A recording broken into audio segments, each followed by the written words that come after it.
Hello students. आज के इस वीडियो में हम बात करने जा रहे हैं जो हमारा कॉन्स्टिट्यूशनल डेवलपमेंट था, जितने भी हमारे सारे एक्ट हैं 1773 से लेकर के 1949 तक, जब तक हमारा देश आज़ाद हुआ था, तो वहाँ तक के जितने भी एक्ट हैं। एक सेकंड में वॉइस सही कर लेता हूँ। ओके। उन सारे एक्ट पे आज हम डिस्कस करने वाले हैं, और ये जो वीडियो है ये सारे कॉम्पिटेटिव एग्जाम्स के लिए है। एंड इस पीडीएफ पे भरोसे मत रहिएगा कि इस पीडीएफ में सारा मटेरियल नहीं है।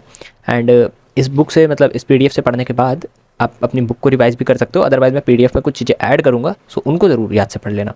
ठीक है, तो चलिए हम स्टार्ट करते हैं फिर आज के इस वीडियो को। तो सबसे पहले आप देख सकते हैं, एंड ये जो पीडीएफ है इसके जितने भी नोट्स हैं ये सारे आपको टेलीग्राम पे मिल जाएंगे, तो टेलीग्राम याद से ज्वाइन कर लीजिएगा। ओके।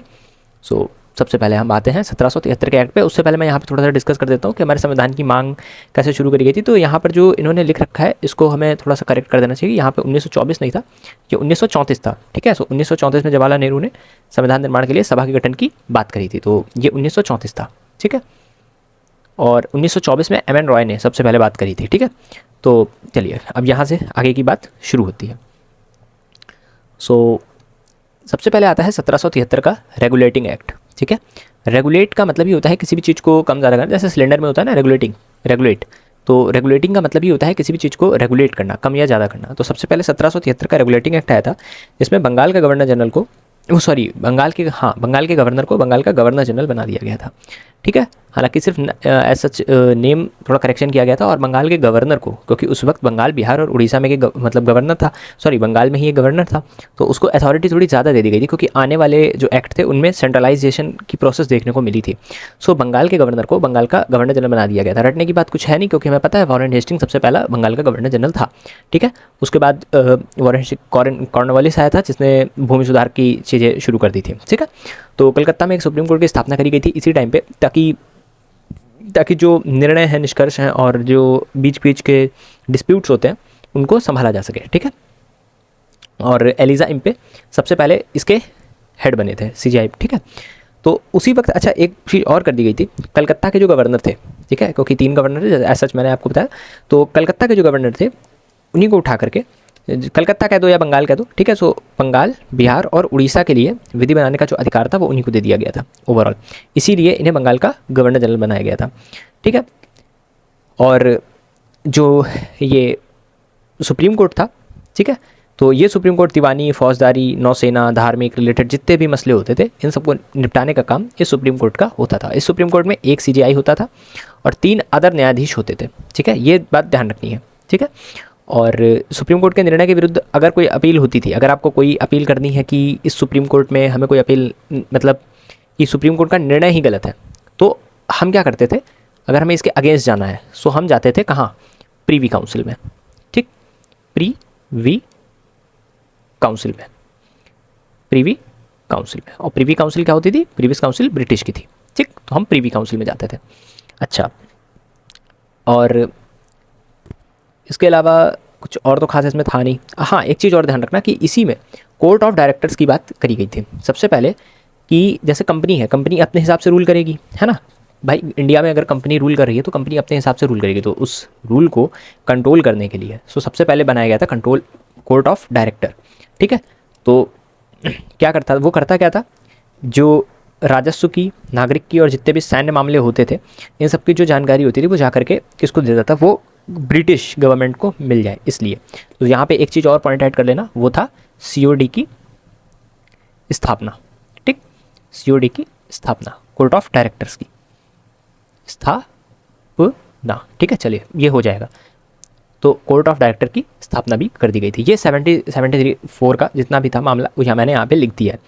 मैं ऐसे लिखता जाऊँगा ताकि आपको दिक्कत ना हो। अब आ जाते हैं पिट्स इंडिया एक्ट 1784 में। हालांकि इसके बीच में एक और एक्ट आया था जिसने रेगुलेटिंग एक्ट की कमियां थी, तो इन कमियों को कंप्लीट करने के लिए 1784 का ये एक्ट आया था।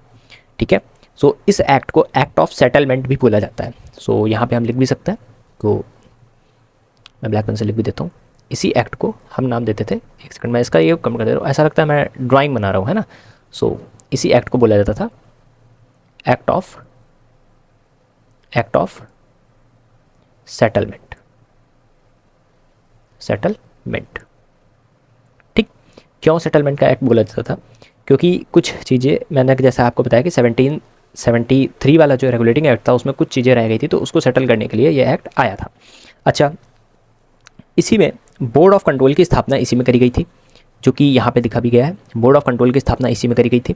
एंड इसका मैं पॉइंट थोड़ा बढ़ा लेता हूँ, ठीक है, थोड़ी सी बढ़ जाएगी, ब्लैक बन जाएगा, ठीक है। तो बोर्ड ऑफ कंट्रोल की स्थापना इसी में करी गई थी। और क्यों किया गया था? क्योंकि जो पॉलिटिकल अफेयर है उनको देखा जा सके, ठीक है।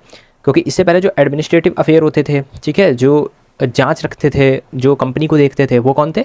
वो थे हमारे कोर्ट ऑफ डायरेक्टर्स, ठीक। और यहाँ पे ये क्या करते थे? ये पॉलिटिकल अफेयर को देखते थे, ठीक। तो इसलिए हमें किसको गठन किया गया था? बोर्ड ऑफ कंट्रोल को। ये करते क्या थे? यहाँ पे मैं लिख भी देता हूँ, ये पॉलिटिकल अफेयर्स। पॉलिटिकल अफेयर मतलब जितने भी मान लो कहीं पे दंगा हो गया है, एडमिनिस्ट्रेटिव कोई प्रॉब्लम हो गई है, तो वो सारी चीज़ें इनके देखते थे, ठीक है। अच्छा, तो इसी एक्ट में सबसे पहले स्टेट्स में द्वैध शासन की बात शुरू करी। द्वैध शासन क्या होता था? डायरकी सिस्टम, नहीं डायरकी सिस्टम तो बाद में आता है। तो द्वैध शासन हो जाता था कि एक गवर्नर होगा राज्यों में और ऊपर साइड एक गवर्नर जनरल होगा, ठीक है। तो ये चीज़ यहाँ से शुरू हुई थी। तो द्वैध शासन और ये बोर्ड ऑफ कंट्रोल। सो इसमें सिर्फ यही चीज़ें हमें दो पॉइंट याद रखने हैं, ठीक है। Board of control and dual government, ठीक। इसको नोट्स में सिर्फ आप ऐसे ही लिख सकते हो, ठीक। बस इतना ही हमें इस एक्ट से पढ़ना है। अब हम बात कर लेते हैं 1813 के चार्टर एक्ट की। अच्छा, 1813 से चार्टर एक्ट की थोड़ी सी पहले की बात सुन लेना कि 1793 में एक एक्ट आया था जिसने कहा था कि हम हर 20 साल में आकर के रिव्यू करते रहेंगे। क्या करते रहेंगे? हम कंपनी के रूल को रिव्यू करते रहेंगे। क्यों करते रहेंगे?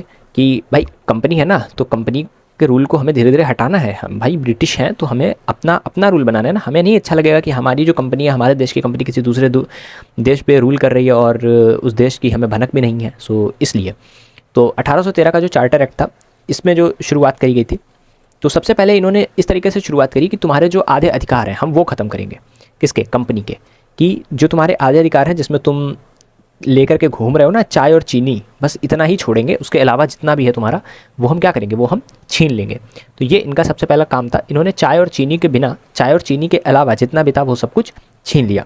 और चाय और चीनी का भी जो अधिकार था, ये भी ध्यान रखिएगा कि चाय और चीनी का जो अधिकार था वो भी सिर्फ 20 ईयर का ही था। मतलब इसके बाद भी इन्होंने ये एक बता दिया कि 20 ईयर के बाद भी तुम्हारा ये जा सकता है तुम्हारे पास से, ठीक है। अच्छा, और कंपनी के अधिकार पत्रों को 20-20 वर्षों के लिए बढ़ाया गया था। ये तो हमें 1793 से ही पता चलता है, ठीक है। और इसके अलावा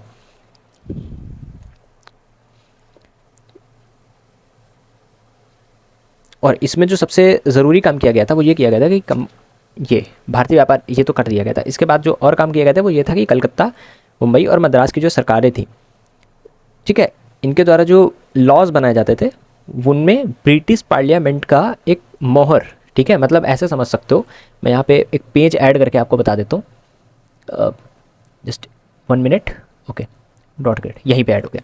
मतलब इनके अकॉर्डिंग ऐसा था कि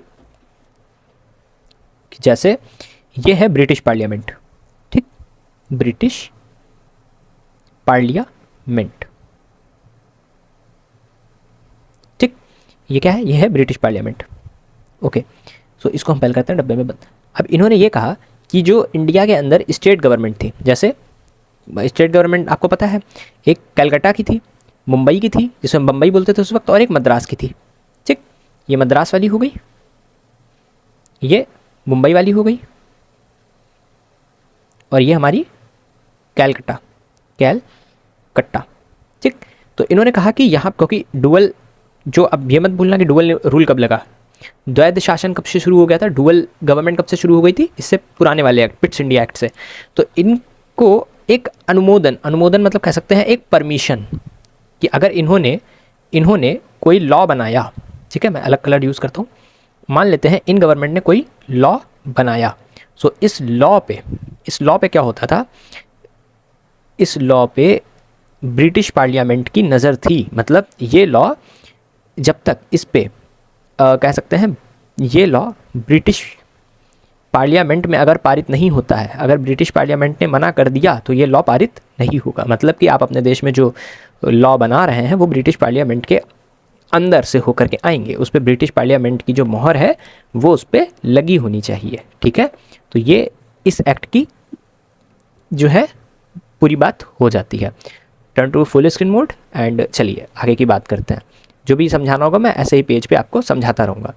अब आ जाते हैं आगे के 2 एक्ट पे, जिसमें हमने सबसे ज़्यादा फोकस किया, हमने नहीं किया मतलब ब्रिटिश पार्लियामेंट ने सबसे ज़्यादा फोकस किया सेंट्रलाइजेशन पे। इन्होंने ये सोचा कि इस बार जो है अब हम ऐसा करते हैं, इन 2 व्यवस्थाओं से मतलब 2 एक्ट से ऐसा कोशिश करेंगे कि हम कंपनी को धीरे धीरे रिमूव ही कर दें। ठीक है, तो इसमें आते आते सबसे पहले जो काम इन्होंने किया वो ये किया कि कंपनी के जो अधिकार थे, जितने भी अधिकार थे व्यापार के, सारे छीन लिए। अभी तक चाय और चीनी बचा हुआ था वो भी छीन लिया कि अब तुम चीन में चाय का व्यापार नहीं कर सकते, हटो। तो वो इनको हटाना पड़ा। उसके बाद यहाँ से शुरुआत होती है केंद्रीय शासन प्रणाली की। केंद्रीय शासन प्रणाली का मतलब अभी तक क्या था, अभी तक चल रहा था एक राज्य में सरकार होती थी। जैसे यहाँ पे जो पिट्स इंडिया एक्ट में क्या था, देखो पिट्स इंडिया एक्ट के तहत क्या चलता था कि पिट्स इंडिया एक्ट में ये चलता था, ये पिट्स इंडिया एक्ट में ही चल रहा है। ठीक है, कि ये सब तो राज्य के, यही तो डुअल गवर्नमेंट हो गई कि ये सब स्टेट में काम करेंगे और ऊपर ब्रिटिश पार्लियामेंट काम करेगी। ठीक, ये काम हो गया। तो ये था डुअल नेचर, डुअल गवर्नमेंट। और यहाँ पे अब क्या हुआ था, यहाँ पे इन्होंने बात कर दी थी कि धीरे से सब कुछ ही सेंट्रलाइजेशन कर दिया कि अब जो अलग अलग गवर्नर जनरल थे, बंगाल का अलग गवर्नर जनरल है, मद्रास का अलग है, कैलकटा का अलग था। ठीक है, 3 गवर्नर जनरल थे उस टाइम पे, तो उनको हटा दिया। उन्होंने कहा अब जो है हम 3 को नहीं संभाल पाएंगे, ऐसा करो हम अपना खुद का एक गवर्नर जनरल बना रहे हैं, जो कौन होगा, जो होगा भारत का गवर्नर जनरल, जिसे हम क्या बोलेंगे, जिसे हम बोलेंगे भारत का गवर्नर जनरल। भारत का पहला गवर्नर जनरल आया था लॉर्ड विलियम बेंटिक, बहुत प्यारा आदमी था, बहुत अच्छे काम किए थे। जो 29 वाला जो एक्ट था जिसमें हमने सती प्रथा का विरोध किया था, तो लॉर्ड विलियम बेंटिक के ही तहत हुआ था। ठीक है, तो ये काम यहाँ पे शुरू हो जाता है। तो संपूर्ण भारत का अब गवर्नर जनरल बन गया। अब गवर्नर जनरल की जो परिषद होती थी और एक और सदस्य की नियुक्ति की गई, ठीक है, जिसे विधि सदस्य बोला गया। और सबसे पहला जो विधि सदस्य था वो कौन था, जैसे अब क्या होगा कि मैं यहीं पे एक पेज ऐड करके इसको भी समझा देता हूँ। ठीक, यहाँ तक तो समझ ही गए होंगे, है ना। इसको लाइन खींचते हैं। ठीक है, अब ध्यान से समझना कि इस वाले एक्ट में क्या किया गया कि जो भारत का गवर्नर जनरल होगा, जिसे हम बोलते थे गवर्नर जनरल ऑफ इंडिया। ठीक, तो ये जो भारत का गवर्नर जनरल होगा, इसके साथ में एक और होगा, कौन, लॉ जैसे मतलब विधि सदस्य, लॉ मेंबर होगा। और जो पहला लॉ मेंबर था वो कौन था, वो पहला लॉ मेंबर कौन था, वो था मैकाले। ठीक, मतलब गवर्नर, भाई भारत का गवर्नर जनरल आया है, वो भारत की व्यवस्थाएं देखेगा ना, वो अकेले बैठ के सारे लॉ थोड़ी ना बनाएगा। तो इसलिए उसके पास एक लॉ मेंबर होना चाहिए। तो वो लॉ मेंबर बन के आया था कौन, मैकाले। और यही लॉ मेंबर, तो इसी वक्त जो लॉज बनाए जा रहे थे, वो सबसे ज़्यादा लॉज बनाए जा रहे थे किस चीज़ पे, एजुकेशन पे। सो एजुकेशन पे सबसे ज़्यादा रूल किसका रहा, मैकाले का। ठीक है, तो व्यापारिक एकाधिकार तो सबसे लगभग ख़त्म ही कर दिया था। और यहीं पे सबसे पहले प्रथम विधि आयोग की स्थापना हुई। अब जब लॉ मेंबर है, ठीक है, तो अब सबसे पहले ही प्रथम विधि आयोग की स्थापना करी ही जाएगी। ठीक है, चीनी चाय ख़त्म ही कर दिया गया था। उसके बाद विधायिका संबंधी शक्तियों से जो गवर्नर थे, इन सबको हटा दिया था कि अब ये कुछ नहीं कर सकते थे। और सबसे पहले एक प्रयास किया गया था यहाँ पे, वो था सिविल सर्विसेज को लेकर के। इस पॉइंट को ज़रूर से याद रखना कि यहाँ पे जो प्रयास किया गया था वो सिर्फ एक प्रयास था। ठीक है, सिविल सर्विसेज के लिए एक अटेम्प्ट फॉर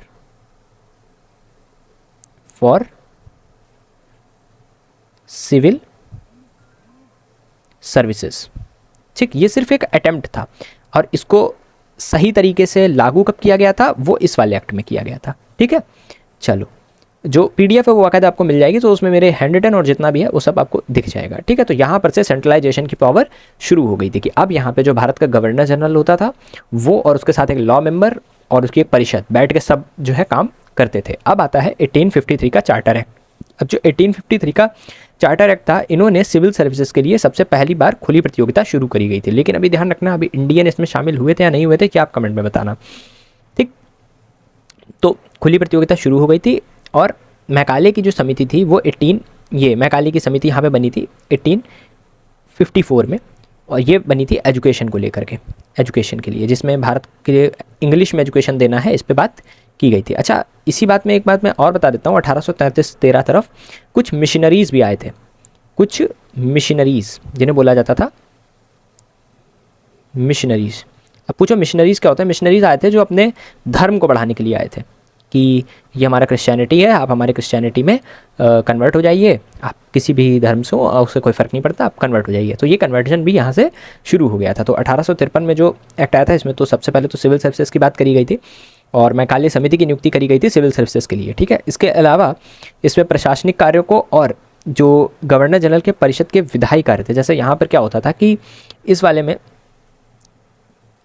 जो लेजिस्लेटिव वर्क थे, क्योंकि ये एक परिषद थी, ठीक है, इसमें लेजिस्लेटिव वर्क और जो एडमिनिस्ट्रेटिव वर्क होते थे वो एक ही साथ लिए जाते थे। अब इन्होंने धीरे धीरे समझ में आ रहा है कि देखो लेजिस्लेटिव वर्क थोड़े अलग हैं, इनमें डिसीजन अलग होना चाहिए, मतलब लॉ बनना चाहिए, वो अलग हो जाएगा।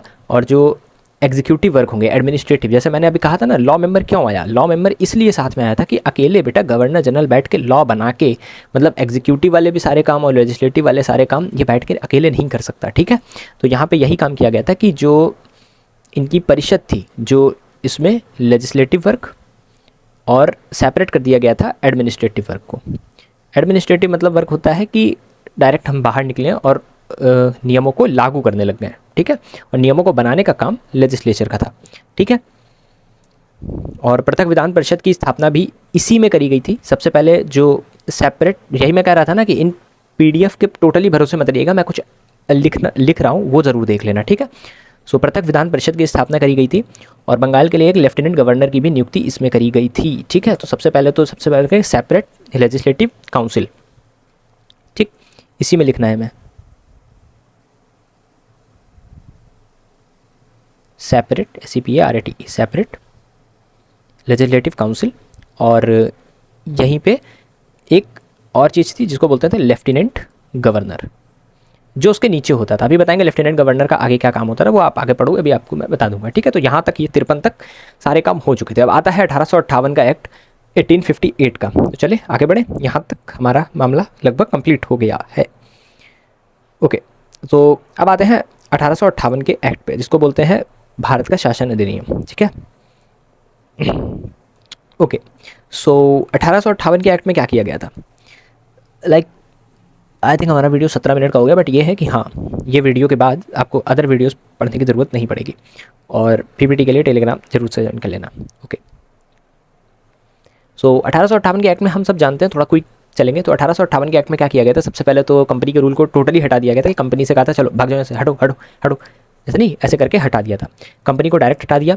और जो भारत का बढ़िया गवर्नर जनरल बैठा हुआ था, तो उसका अब इन्होंने गवर्नर जनरल शब्द अच्छा नहीं लग रहा था, इन्होंने कहा अब ये वायसराय होगा, ठीक है। तो इन्होंने दो काम बहुत तगड़े तगड़े कर दिए थे। एक तो आते ही आते, जैसे नहीं होता ताबड़तोड़ काम शुरू कर दिया, तो उस तरीके से गवर्नर जनरल को सीधे सीधे वायसराय बना डाला और कंपनी का जो शासन था उसमें क्राउन का शासन शुरू हो गया, यहाँ से शुरू हो गया था, ठीक। जो प्रमुख पॉइंट थे इस आर्टिकल के, वो जो आर्टिकल अभी मैं एक्ट में लिखूंगा नीचे, वहाँ पे हो जाएगा, अदर मैं पेजेस भी ऐड करूँगा, ठीक। तो प्रथम वायसराय लॉर्ड कैनिंग था और ये सबको पता ही है, ठीक है, लॉर्ड कैनिंग था, ठीक है। उसके बाद इसी में एक सेक्रेटरी ऑफ स्टेट की स्थापना करी गई थी, ठीक है। ये तो देख जानते ही होंगे, सेक्रेटरी ऑफ स्टेट, जो कि भारत के खर्च पे था, ये भी ध्यान रखना। बोर्ड ऑफ कंट्रोल और कोर्ट ऑफ डायरेक्टर को डायरेक्ट हटा ही दिया गया, क्योंकि अब जरूरत नहीं है। क्यों, अभी तक क्या था, कंपनी का रूल था तो कंपनी के काम देखने थे। अब जब कंपनी ही नहीं है तो काम किसके देखोगे, तो खत्म, इन्हें भी हटाओ।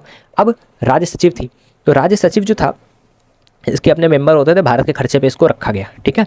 और ये सबसे बड़ी मतलब इनकी वो थी। और जो डबल रूलिंग सिस्टम था, भाई अब इन्होंने सिस्टम ही ना एकदम से बदल दिया ना, कि जो 1784 का पिट्स इंडिया एक्ट था, जिसमें सबसे ऊपर क्या होती थी, ब्रिटिश क्राउन होती थी और नीचे जो छोटे छोटे स्टेट्स होते थे, इस तरीके से गवर्नमेंट का शासन चल रहा था, इन्होंने वो भी हटा दिया। हालांकि वो तो पहले ही थोड़ा सा कमजोर कर दिया था इन्होंने, ठीक। और इससे ज़्यादा इसमें कोई बहुत बड़े चेंजेस नहीं किए गए थे। बस हाँ, ये ध्यान रखना कि इसी के टाइम पे लॉर्ड कैनिंग आया था, तो लॉर्ड कैनिंग ने कुछ चेंजेस करे थे, जैसे कि जो हमारे वो सिविल कोड होती है, ये कैनिंग के टाइम पे आई थी। और 61 के टाइम पे, खैर आगे वाला जब हम पढ़ेंगे तो वहाँ पे समझ में आ जाएगा, तो वहाँ से देख लेंगे, हाई कोर्ट एक्ट वहीं पे आया था, ठीक है। तो यहाँ से इतना ही पढ़ना है, ओके। अब शुरुआत होती है 1861 के एक्ट की। तो 1861 का एक्ट सबसे पहले इसके बाद आता है, और ये आते हैं अब जो जितने भी एक्ट आ रहे हैं इनमें ध्यान रखिएगा। तो अब काम कौन कर रहा है, वायसराय काम कर रहा है, ठीक है। तो सबसे पहले तो यहाँ पे जो काम किए गए थे, वायसराय को अध्यादेश जारी करने का अधिकार दे दिया गया था सबसे पहले, ये ध्यान रखना। 6 महीने के लिए अध्यादेश जारी कर सकता था, ऑर्डिनेंस होता था अध्यादेश। अध्यादेश जो हम लोगों के प्रेजेंट टाइम में कॉन्स्टिट्यूशन में 123 में है, ठीक है। और जरा गवर्नर वाला बताना, गवर्नर वाला किस में है, वो है 213 में, ठीक है। चलिए, लॉर्ड कैनिंग का एक बना दिया गया पोर्टफोलियो सिस्टम। पोर्टफोलियो सिस्टम क्या था कि हर विभाग का मतलब जैसे हम बोलते थे विभागीकरण, मतलब सबका विभाग अलग हो जाएगा। मतलब पोर्टफोलियो मैंने बना दिया, अब कुछ पोर्टफोलियो आ जाएंगे गृह कार्य के लिए, होम के लिए, कुछ डिफेंस के लिए आ जाएंगे, कुछ अलग के लिए आएंगे। जैसे हम लोग के होते हैं ना, आज अलग अलग मिनिस्टर्स होते हैं, तो वो पोर्टफोलियो सिस्टम इसी में लाया गया था, सबसे पहले इसी में इंट्रोड्यूस किया गया था। ठीक है, ओके, यहाँ से पोर्टफोलियो सिस्टम हो जाता है। उसके बाद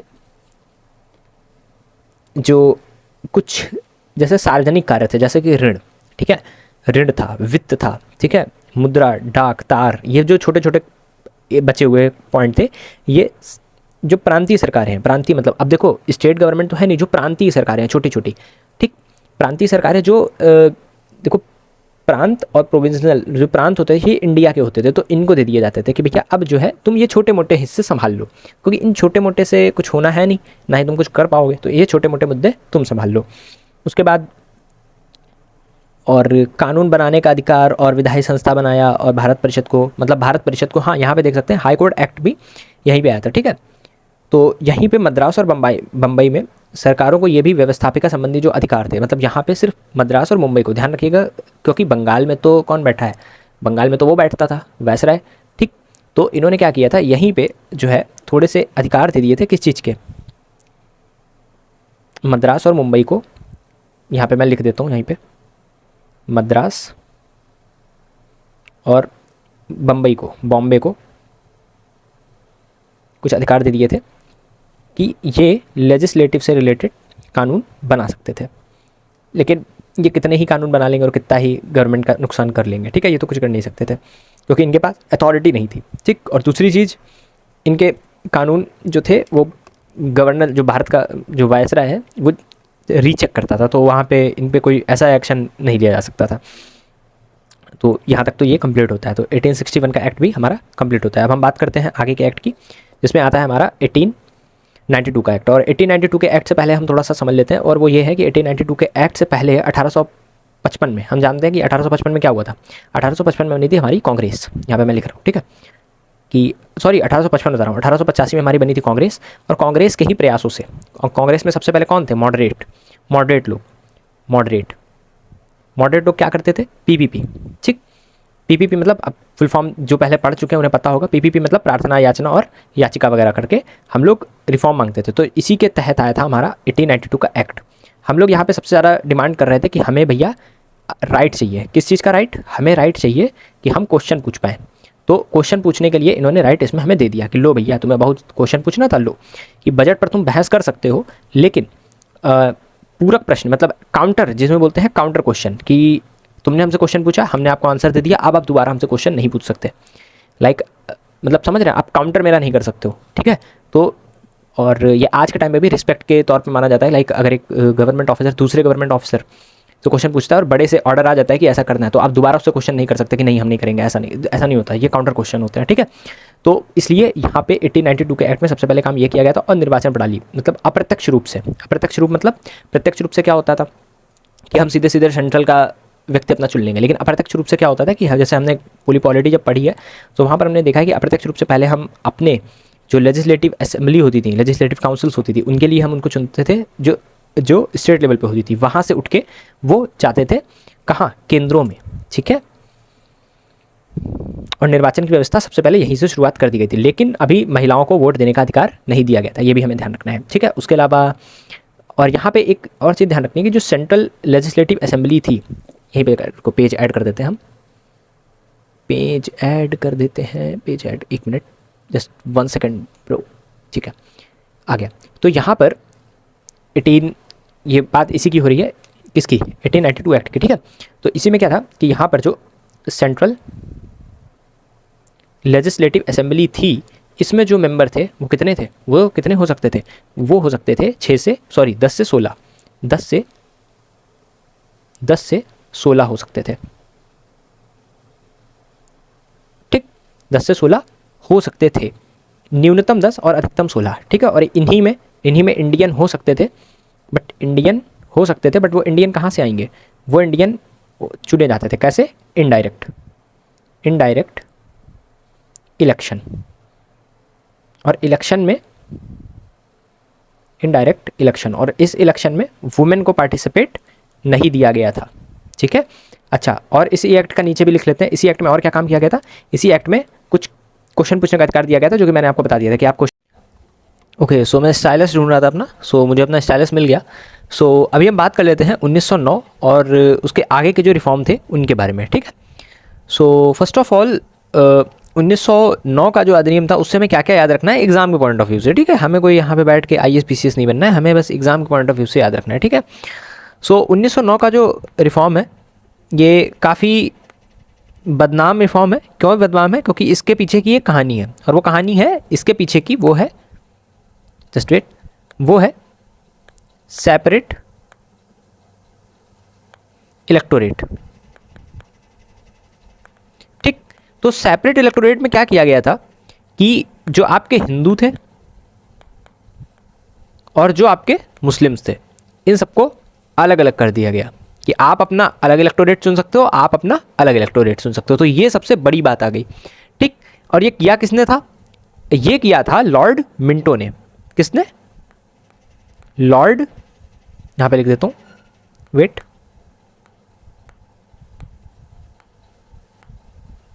लॉर्ड मिंटो ने, ठीक। और इसीलिए इन्हें बोला जाता है फादर ऑफ कह सकते हैं, फादर ऑफ, या हम किस कह सकते हैं, सांप्रदायिकता का पिता, ठीक। मुझे सांप्रदायिकता का इंग्लिश वर्ड नहीं याद आ रहा है, सो आप समझ सकते हो सांप्रदायिकता मतलब धर्मों में बांट दिया था, ठीक है, सांप्रदायिकता, ठीक, का पिता, ठीक।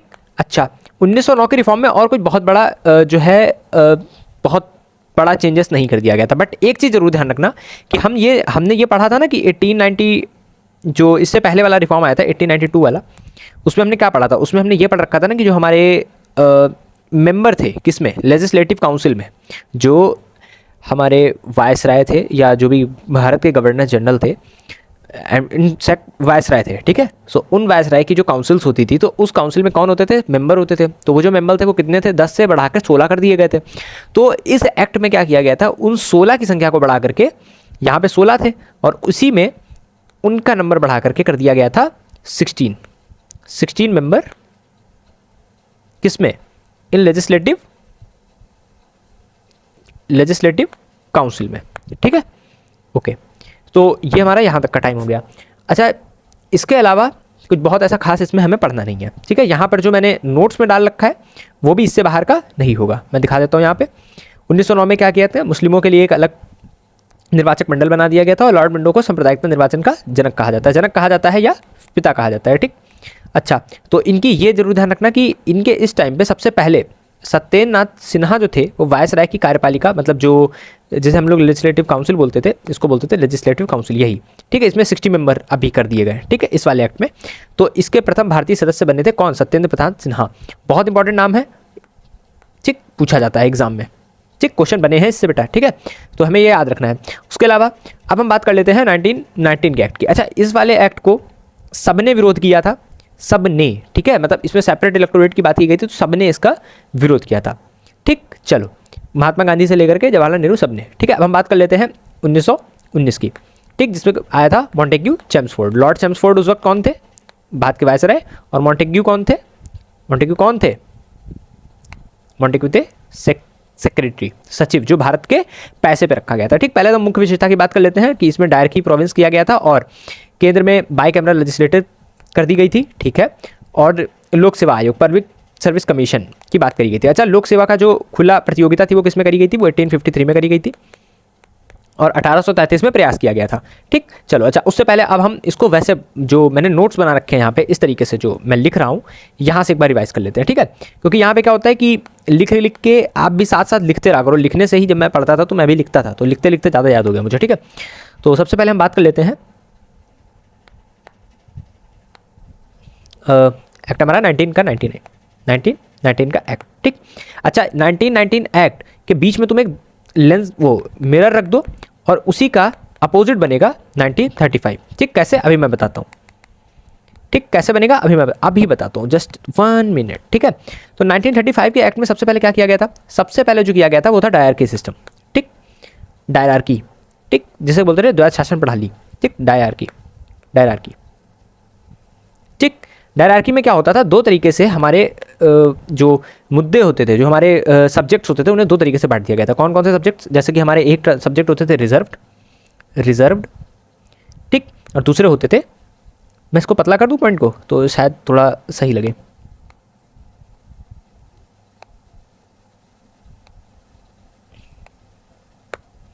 दूसरे होते थे ट्रांसफर्ड। देखो इसको ट्रांसफर्ड, ठीक। अच्छा, रिजर्व, स्टेबिलिटी को थोड़ा सा और बढ़ा दो बस, ठीक। रिजर्व में क्या होता था, रिजर्व वो होते थे जो वायसराय के पास होते थे।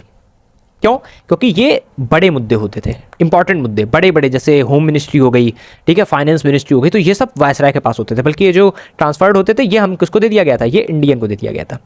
क्यों? छोटे छोटे मुद्दे हैं भाई, सड़कें बनवानी है, लो बनवा लो, हालांकि ये मुद्दा था नहीं, ये नहीं दिया गया था, वैसे ट्रांसफर सब्जेक्ट हम लोगों को दे दिए गए थे, ठीक। तो ये काम सबसे पहला इसमें किया गया था डायरार्की सिस्टम में। अच्छा, उसके बाद इन्होंने क्या किया था, बाई कैमरल लेजिस्लेटर, ठीक, बाई कैमरल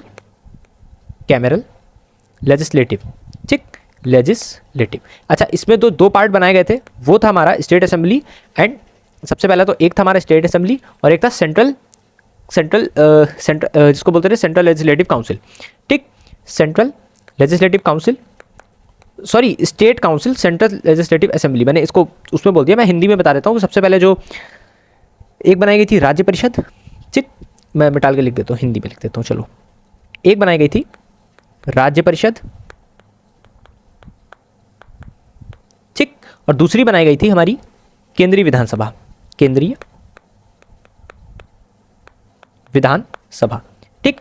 होता क्या था अभी बता देता हूँ, बस एक मिनट, ठीक। देखो, राज्य परिषद में क्या था, 60 लोग उठाए गए थे, राज्य परिषद में 60 लोग थे, ठीक, जो चुने जाते थे, किससे, इनडायरेक्ट इलेक्शन से।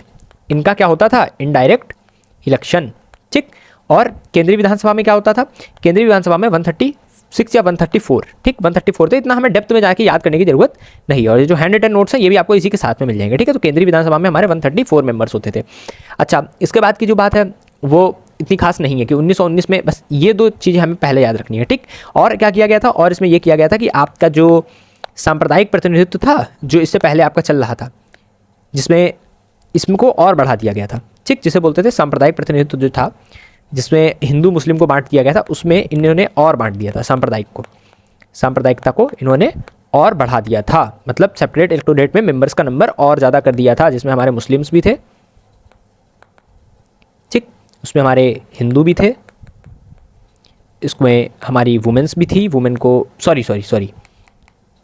इसमें हमारे सिख, ठीक, क्रिश्चियंस एंड जो छोटे छोटे पारसी और जो अदर समुदाय के थे, उन सबको अदर को ऐड किया था। सबको हमें याद नहीं करना है, बस हमें ये याद रखना है कि हिंदू मुस्लिम के अलावा भी कर दिया गया था, इससे क्वेश्चन बनता नहीं है वैसे, ठीक है। तो यहाँ तक तो हमारा 1919 काम चला, ठीक है। तो अच्छा, ये जो बाई कैमरल लेजिस्लेटर थी, ये तो पता ही है, था सेंट्रल में थी, ठीक है। उसके अलावा तो एंड इसके अलावा वैसे यहाँ पे मैंने वुमेन को हटा दिया, यहाँ पे वुमेन को भी फर्स्ट टाइम यहाँ पे लिख सकते हो आप कि फर्स्ट टाइम वुमेन को क्या मिला था, वोट का राइट, राइट को मैं क्या लिख रहा हूँ, राइट, ठीक। अब महिलाएं भी वोट कर सकती थी। और इसी के बाद इन्होंने लोक सेवा आयोग का भी गठन किया था, इसको यहाँ पे मैं लिख देता हूँ, जैसे मैंने आपको बताया था यूपीएससी के लिए सर्विस कमीशन का गठन किया था, ठीक है। इसे बोलते हैं यूपीएससी का गठन, ठीक है, union public service commission, UPSC का गठन, ठीक। यूपीएससी का सबसे पहले लोक सेवा आयोग का गठन यहीं पे किया गया था 1919 में, ठीक। अच्छा, और उसमें मेंबर कितने होते थे उसकी हमें कोई बात नहीं करनी है, ठीक है। और 1926 में सिविल सर्विस के लिए सबसे पहले भर्ती भी निकाली थी, मतलब 1926 में गठन कर दिया गया था सही तरीके से, ठीक है। वैसे एक मिनट, यूपीएससी किया गया था 1926 में, यस यही मैं समझ रहा हूँ, यूपीएससी आया था बेटा 1926 में। सबसे पहले लोक सेवा आयोग की गठन करा गया था, मतलब सबसे पहले इन्होंने एक आयोग बनाने की कोशिश करी थी, ठीक, जिसमें हमारा लोक सेवा आयोग, ठीक। फिर गठन तो यूपीएससी का 1926 की तरफ किया था, ठीक। तो ये हमारे 1919 के नोट्स हैं, बस इससे ज़्यादा हमें इनमें नहीं पढ़ना है, ठीक है। पब्लिक सर्विस कमीशन, हाँ मैं यूपीएससी लिख रहा था, हाँ तो हो तो वही गया, ठीक। इसको बोलते हैं पब्लिक सर्विस पीएससी, ठीक, पब्लिक सर्विस कमीशन। और 1926 में किया गया था यूनियन पब्लिक सर्विस कमीशन, ठीक। अच्छा, इन्हीं ने यहीं पे एक बात और कह दी थी, इन्होंने कहा था कि हम हर 10 साल में, रुको मैं छोटा कर देता हूँ, इन्होंने कहा था कि हम हर 10 ईयर में रिव्यू करेंगे। ठीक, 10 ईयर में क्या करेंगे, रिव्यू करेंगे और ये देखेंगे कि तुमने अपने भारत में क्या क्या सुधार कर दिया या अपने भारत को तुम कैसे संभाल पा रहे हो, और उसके बाद हर 10 साल बाद हम तुम्हें एक्स्ट्रा पावर्स जो है, तुम्हारी जो अथॉरिटी है वो हम तुम्हें देते रहेंगे। ये हम भारतीयों से इन्होंने बात कही थी और भारत इस बात के लिए मान गए थे। ठीक, तो ये सब चलता रहा। इसी के बीच में यहीं पे मैं तुम्हें पढ़ा भी देता हूँ कि 1927 में आ गया साइमन कमीशन। ठीक, साइमन कमीशन की कहानी ध्यान से समझना। साइमन कमीशन आया क्यों? क्योंकि इन्होंने कहा था ना 10 साल में रिव्यू करेंगे, तो 1919 के बाद 1929 में होना चाहिए था, बट उन्होंने थोड़ा जल्दी भेज दिया, तो इन्होंने कहा साइमन कमीशन देंगे। तो साइमन कमीशन में क्या हुआ, कोई भी इंडियन नहीं था। ठीक, आपको पता है, माइनस इंडियन कर देता हूँ, कोई भी इंडियन नहीं था। तो जब कोई इंडियन है नहीं तो यहाँ पे कौन बताएगा कि हमने इंडियन में क्या काम किया। ठीक, तो यहीं पे इसका जम के विरोध हुआ। क्या हुआ, इसका विरोध हुआ, और इसके विरोध में जो है क्या हुआ था, लाला लाजपत राय की डेथ हो गई थी। ठीक, साइमन गो बैक का नारा लगा और बाकी सारे कांड यहीं पे हो गए थे। ठीक, इसको साइड में लिख लेते हैं। Okay, done. तो यहां तक हो गया। ओके, चलिए अब हम बात कर लेते हैं अगले सबसे इंपॉर्टेंट कॉन्स्टिट्यूशनल अमेंडमेंट, जिसके तहत हमारा जो आने वाला जितना भी कॉन्स्टिट्यूशन है वो बना है। ठीक, 1935 के तहत ही हमारा आने वाला जो कॉन्स्टिट्यूशन है वो इसके अकॉर्डिंग ही बना है, इसके अकॉर्डिंग। ठीक, अच्छा, इसमें किया क्या गया था, देखो अब हमें करना कैसे है, इसको हम कैसे रटेंगे या हम कैसे याद करेंगे। मैं यहाँ पे एक पेज ऐड करता हूँ और बंटवारा संस्था है, उससे पहले मैं तुम्हें यहाँ पे एक पेज ऐड करके बढ़ा देता हूँ, उसी से तुम समझ जाओगे। ठीक है, आ गया हमारा पेज। सो ठीक, 1935 का अधिनियम क्यों इतना इंपॉर्टेंट है वो उसकी बात कर लेते हैं, क्योंकि 1935 का अधिनियम में टोटल, पहले तो मैं थोड़ा सा याद कर लें बेटा फैक्ट, ये है हमारा 1900, थोड़ा पास जाता हूँ, 1935 का एक्ट। ठीक, इन नोट्स को पढ़ना, ऊपर तो लिखे हुए हैं बट ये भी पढ़ लेना। तो इसमें सबसे पहले क्या किया गया था, इसमें सबसे पहले तो हमें ये याद रखना है कि इसमें 361 आर्टिकल थे। इसको मैं दूसरे पेन से लिख देता हूँ।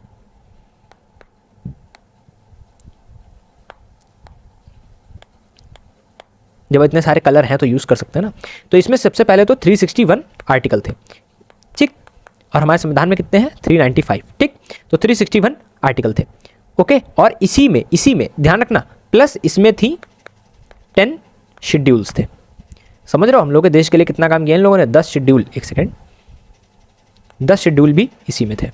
ठीक, अच्छा, इसके बाद अच्छा फिर इसमें किया क्या क्या गया, इन्होंने सुधार क्या क्या दिया, इन्होंने सुधार दी बहुत सी चीज़ें।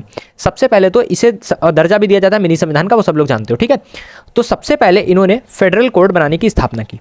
मतलब सबसे पहले इन्होंने कहा कि भैया हम जो है तुम्हारे लिए एक फेडरल कोड बना देंगे, फेडरल कोड। ठीक, जिसे बोलते हैं संघीय कोड। ठीक है, फेडरल कोड, क्यों, यही फेडरल कोड बना देंगे। और यहीं पे क्या हुआ था, फिर हमारा सुप्रीम कोर्ट बनाया गया था।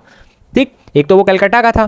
ठीक, और ये वाला कहाँ बना था, ये बना था दिल्ली में। समझ में आया, यही है सुप्रीम कोर्ट। ठीक है, तो फेडरल कोर्ट की स्थापना इन्होंने करी थी। फिर इन्होंने कहा था कि हम तुम्हारे देश में जो है फेडरेशन वाली जो गवर्नमेंट है, जैसे संघात्मक सरकार बोलते हैं कि एक केंद्र में होगी, एक राज्य में होगी, और फिर प्रांतों की तो बात एक अलग हो जाएगी। तो केंद्र को प्रांतों में शक्तियों में विभाजन कर देंगे, मतलब फेडरल गवर्नमेंट बनाने की बात करी गई थी। अच्छा, और क्या किया गया था, डायरार्की हटा दी थी। एक सेकेंड, द्वैध शासन प्रणाली DRS, 1 सेकेंड, DRS तो किया गया था, केंद्र में कर दिया गया था। ठीक है, तो केंद्र में कर दिया गया था DRS। हाँ, ये मैं यही भूल रहा था। ठीक, इसमें क्या किया गया था कि जो DRS था, ठीक, डबल रूलिंग सिस्टम, तो सेंटर में तो इसको लागू कर दिया गया। ठीक, बट स्टेट में इसको समाप्त कर दिया गया था कि स्टेट में कोई भी DRS अब नहीं लगेगा, क्योंकि इससे पहले जो लग रहा था सब, यहाँ पे जो लग रहा था, यहाँ पे जो लग रहा था ये वाला, जिसको डायरार्की बोल रहे थे, ये हमारा कहाँ लग रहा था, ये हमारा ध्यान रखना है हमें, ये हमारा लग रहा था स्टेट में, प्रोविंसेस में, जिन्हें बोलते थे प्रोविंसेस। ठीक है, चलिए ओके। सो अभी हम PDF देख लेते हैं। तो सबसे पहले अखिल भारतीय संघ ऑल इंडिया फेडरेशन की स्थापना करी गई थी। ऑल इंडिया फेडरेशन मतलब फेडरेशन पावर को बांट देंगे। ठीक, प्रांतों में द्वैध शासन समाप्त कर दिया गया था, जो कि मैंने अभी बताया। प्रांतीय स्वायत्तता, जिसको ये प्रांतीय स्वायत्तता कोई काम की नहीं थी, उन्होंने कह दिया था कि प्रांतीय स्वायत्तता है, बट बाद में जवाहरलाल नेहरू वगैरह ने डिस्कस किया था कि ये प्रांतीय स्वायत्तता किसी काम की नहीं है। केंद्र में द्वैध शासन प्रणाली का शुभारंभ, केंद्र में द्वैध शासन प्रणाली दे दी थी, यही मैं भटक रहा था, ठीक है। तो केंद्र में द्वैध शासन प्रणाली दी थी, जिसके तहत क्या कर दिया था इन्होंने कहा था कि जो सेंट्रल है, सेंट्रल में क्या होगा कि यहाँ पे रिजर्व और ट्रांसफर्ड सब्जेक्ट होंगे, और जो बटी होंगी चीज़ें वो इस तरीके से बटी होंगी, ठीक है। तो ये सब काम इनका यहाँ पे कर दिया था। अच्छा, इसके अलावा इन्होंने क्या किया था, 11 राज्यों में से 6 राज्यों में द्विसदनी व्यवस्था का मतलब लगभग शुरू कर दी थी। और जो क्योंकि फेडरेशन ले आए थे, तो फेडरेशन के अकॉर्डिंग इन्होंने वर्क भी तो करना पड़ेगा ना, तो फेडरेशन लाए थे, तो फेडरेशन के अकॉर्डिंग संघ सूची, राज्य सूची और समवर्ती सूची भी इन्होंने यहाँ पे हमें दे दी थी। क्या कर दिया था,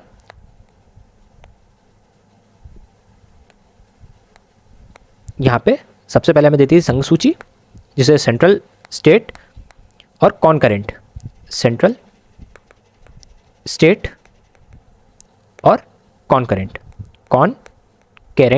लिस्ट हमें दी थी, ठीक। सब्जेक्ट कितने थे वो हमें याद रखने की जरूरत नहीं है, बट हम ध्यान कर लेते हैं कि इसमें 59 थे, ठीक। राज्य सूची में हमारे 54 थे उस टाइम पे, और इसमें हमारे 36 थे। प्रेजेंट टाइम में कितने हैं वो आप कमेंट करके बता देना, ओके। सो यहाँ तक 35 तक का जो अमेंडमेंट था वो पूरा कंप्लीट होता है। यहाँ पे 95 के कुछ शक्तियों का बंटवारा ये हमने देखो लिखे हुए हैं, ठीक।